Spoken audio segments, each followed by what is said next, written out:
तो बातें हैं हर्षवर्धन जी, क्या मुख्यमंत्री के तौर पर योगी जी को यह बात कहनी चाहिए थी इतने खुले शब्दों में, उनकी जो वो महसूस करते हैं ज्ञानवापी को लेकर के, और जो वो चाह रहे हैं कि हो जाए, मुस्लिम समाज खुद आकर के कह दे इस ऐतिहासिक भूल को हम सुधारने के लिए तैयार हैं, क्या व्यावहारिक है? नहीं, देखिए, निश्चित तौर पर इस देश की जो राजनीति रही है उसमें इस तरह से जब सुनाई देता है किसी नेता के मुंह से तो वो थोड़ा सा हमें असहज करता है। लेकिन योगी आदित्यनाथ की जो छवि रही है और इसके पहले भी जो वो बात करते रहे हैं, तो जो विज्ञापन आता था ना, सीधी बात नो बकवास, तो उसी तरह के नेता हैं वो। और कई बार वो हमें लगता है कि ये ठीक नहीं है, लेकिन इसका एक दूसरा पहलू है कि वो राज्य के मुख्यमंत्री हैं। क्या ज्ञानवापी या किसी भी मसले में सरकार ने मुसलमानों के खिलाफ जाकर कुछ किया? नहीं किया।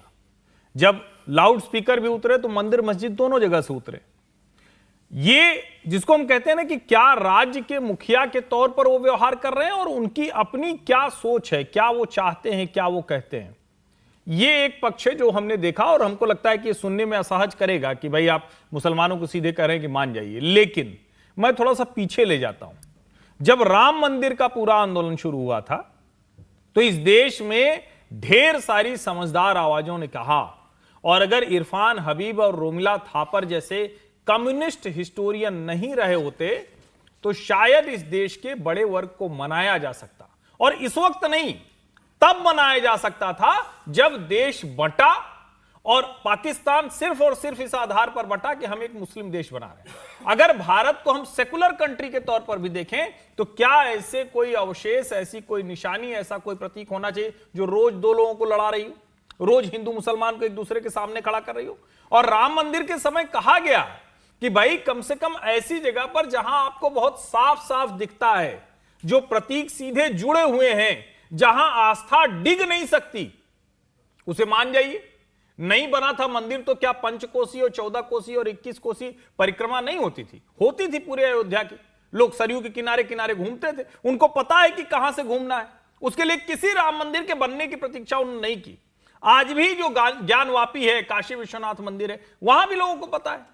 और अगर श्रृंगार गौरी की पूजा करने लोग जा रहे थे तो क्या वो मतलब किसी ने अलग से तो कुछ नहीं तैयार कराया रहा हो, फिर बंद क्यों करना पड़ा? तो निश्चित तौर पर यह होगा नहीं, और मैं ये मानता हूं कि होना भी नहीं चाहिए। अभी प्रदीप जी ने कहा कि कोर्ट से हो तो अच्छा, बातचीत से निकले तो और अच्छा। मैं कहता हूं ना, इस देश में बातचीत से कुछ नहीं होना चाहिए। बाकायदा कोर्ट से हो, ठप्पा लग के हो, क्योंकि बातचीत से होगा तो फिर कोई एक दूसरा आके खड़ा हो जाएगा, कहेगा कि हमसे बातचीत नहीं हुई थी और ये थोड़ी रह गई थी। असदुद्दीन ओवैसी, उनका स्टेटमेंट आया है, अभी मैं भी नहीं जानता क्या बोले हैं, इसी विवाद पर बोले हैं क्या, देखते हैं, जरा सुनते हैं। देखिए, ये इसको कहते हैं मुख्यमंत्री इस बात को जानते हैं कि इलाहाबाद हाई कोर्ट में एएसआई सर्वे के बारे में मुस्लिम पक्ष ने उसकी मुखालिफत की है। वो आजकल में हाई कोर्ट जजमेंट देने वाली है और उसको देखते हुए उन्होंने इस तरह का एक बयान दिया, कंट्रोवर्शियल बयान दिया। ये जुडिशियल ओवररीच है।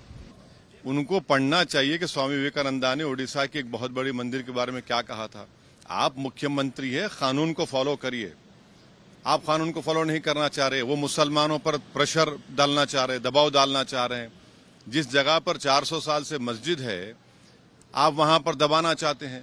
और आखिरी बात यह है कि मुसलमानों ने मथुरा में आज से 55-60 साल पहले हिंदू समाज के साथ एक एग्रीमेंट किया और उसको कोर्ट में एग्रीमेंट सबमिट किया, मगर उसके बावजूद भी लिटिगेशन खोल दिया गया उसका। तो ये सिर्फ इनकी कम्युनल पॉलिटिक्स का एक हिस्सा है कि मुसलमानों पर दबाव बना रहे हैं। जानते हैं अभी हाईकोर्ट से फैसला आने वाला है, फैसला खिलाफ भी आ सकता है, इसलिए मुसलमानों को प्रेशराइज कर रहे हैं और आउटरीच मतलब अपनी सीमाएं लांघ रहे हैं मुख्यमंत्री योगी आदित्यनाथ। नहीं, मुख्यमंत्री योगी आदित्यनाथ को जो लोग जानते हैं, उनकी राजनीति को जानते हैं, उसमें कोई आश्चर्य की बात नहीं है। जिस तरह का स्टैंड लिया है, वही एक मुख्यमंत्री हैं, वही एक नेता हैं जो विधानसभा में खड़े होकर कह सकते हैं कि मैं हिंदू हूं, मैं ईद नहीं मनाता। सरकार कोई जो भी हो उसको भेदभाव नहीं करना चाहिए, लेकिन विचारधारा से समझौता भी नहीं करना चाहिए। अगर आप उस विचारधारा को मानते हैं, उस पर दृढ़ हैं, उसमें निष्ठा है आपकी, तो उसको मानना चाहिए। तो जो वो विचारधारा मानते हैं उस पर जो है उनकी निष्ठा जो है वो असंदिग्ध है। तो इसलिए वो इस तरह वो ये थोड़े करें कि कोर्ट का ये फैसला आएगा तो मानेंगे, ये आएगा तो नहीं मानेंगे। वो कह रहे हैं कि जो तथ्य सामने दिखाई दे रहा है उसको कैसे नकार दें, जो आंखों से दिखाई दे रहा है उसको उसके होने से कैसे इनकार कर दें। तो वो अपनी बात कह रहे हैं और फैसला उनको नहीं सुनाना है, न सरकार को सुनाना है जी। फैसला तो अदालत को सुनाना आस्था तो ओवैसी साहब की भी असंदिग्ध है ना, वो कह रहे हैं 400 साल से मस्जिद है, वो है। मस्जिद तो ही ये है बताएं वो। 400 साल से पहले क्या था वहां, प्रश्न यही है। 400 साल से तो है, लेकिन उससे पहले क्या था? ये देश 5000 साल से पुराना है, तो इसका इतिहास 400 साल पुराना तो है नहीं। तो 400 स्वामी साल प्रसाद मौर्य ने पूछा ना अभी, उन्होंने कहा जो मस्जिद के नीचे मंदिर ढूंढते हैं, फिर मंदिर के नीचे भी झांको और देखो कि मंदिर से नीचे कोई बौद्ध स्तूप तो नहीं था। तो नहीं, इसमें बौद्ध स्तूप का एक मसला आप हमेशा देखिएगा, पैटर्न क्या है कि जब हिंदू मंदिरों के अस्तित्व पे मसला आता है तभी बुद्ध स्तूप या बुद्ध मंदिरों की बात याद आती है। आपने कभी देखा है कि बुद्ध मंदिरों की बात तब की गई हो जब मंदिर और मस्जिद का मसला ना हो? तो ये एक बड़ा ही टैक्टिकल ये कार्ड है कि जब भी आप देखेंगे कि हिंदू मंदिरों के ऐतिहासिक अस्तित्व के ऊपर बात छिड़ेगी तो अचानक वो एक बात लाएंगे कि नहीं साहब, उसके पहले बुद्धिस्ट मंदिर था या बुद्धिस्ट स्तूप थे। और दूसरी बात, जहां तक ये ज्ञानवापी में है, ये साक्ष्य के तौर पे देखें तो बहुत ज्यादा विवाद नहीं है। कोई भी मुस्लिम समाज ये नहीं कह रहा है कि यहाँ पे जो शिवलिंग का अस्तित्व बताया जा रहा है वो झूठा है। सारा का सारा मामला एक लीगल टेक्निकलिटी पे आके रुकता है। वो लीगल टेक्निकलिटी क्या है कि कोर्ट का फैसला है कि प्लेस ऑफ वर्शिप एक्ट जो है उसके तहत आप खोल नहीं सकते मामला, वो फाइनल नहीं है, वो बदल सकता है। तो आप देखें कि ये जो एक कवायद है कि हर चीज को लीगैलिटी और टेक्निकलिटी पे ला दिया जाए, वो एक पक्ष है। दूसरा पक्ष है कि समाज में चाहे मुस्लिम समाज हो या हिंदू समाज हो, वो मान के चल रहा है, उन्हें पता है कि भाई इसकी वास्तविकता क्या है। लेकिन यहाँ पूरी की पूरी कोशिश लीगल ही नहीं है, यहाँ तो एक पूरा वर्ग है जो औरंगजेब को सेकुलर साबित करने में इतिहास के पुस्तक के माध्यम से या आर्गुमेंट के माध्यम से उस पर तुला हुआ है। तो इसके संदर्भ में आप योगी आदित्यनाथ के बयान को देखें तो वो समाज में जो एक पॉपुलर सेंटीमेंट है उसको रिप्रेजेंट कर रहे हैं, और दूसरा पक्ष सीधा एक टेक्निकल शील्ड ले रहा है, टेक्निकल वो आधार बना रहा है, कहीं से ये डिनाई नहीं कर रहा है कि जो दावा है वो गलत है। ये बात आपकी बिल्कुल ठीक है, ये तो वैसे भी नहीं कहते, वो भी बात करते हैं तो केवल ये कहते हैं प्लेसेस ऑफ वर्शिप एक्ट जो है लागू है। अब मथुरा को लेकर उन्होंने कहा वहां समझौता हो चुका है। समझौता किन लोगों के बीच में हुआ है? समझौता है वो ठीक कह रहे हैं, हाँ। लेकिन समझौता क्यों हुआ है? समझौता वहीं होता है जहां कोई विवाद होता है। विवाद क्या है ये कभी नहीं वो बोलेंगे। लेकिन फिर सवाल वही, प्लेसेस ऑफ वर्शिप एक्ट लाया ही इसलिए गया था कि देश में फिर ये फसाद, ये विवाद दोबारा ना बढ़े, तो फिर उसका क्या मतलब रह गया?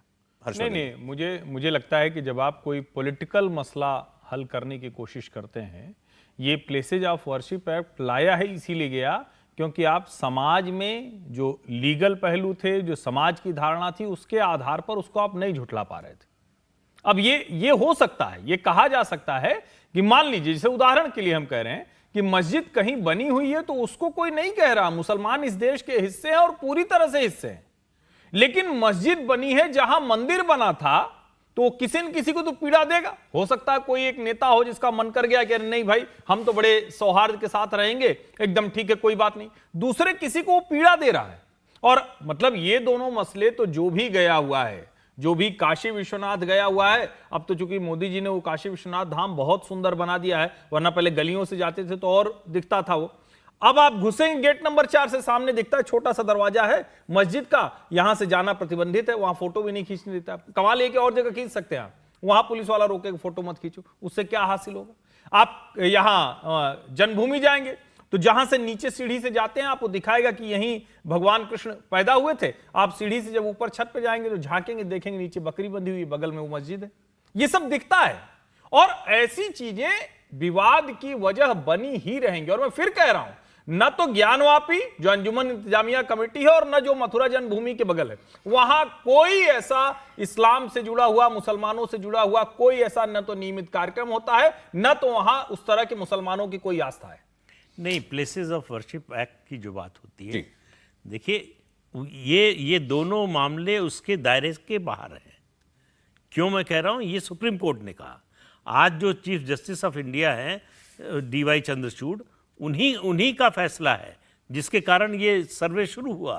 ठीक है, सर्वे कमिश्नर अपॉइंट हुए, कोर्ट कमिश्नर। इंडिया टीवी हर वक्त हर जगह डाउनलोड करने के लिए सर्च करें India TV news Google play store या ऐप स्टोर पर।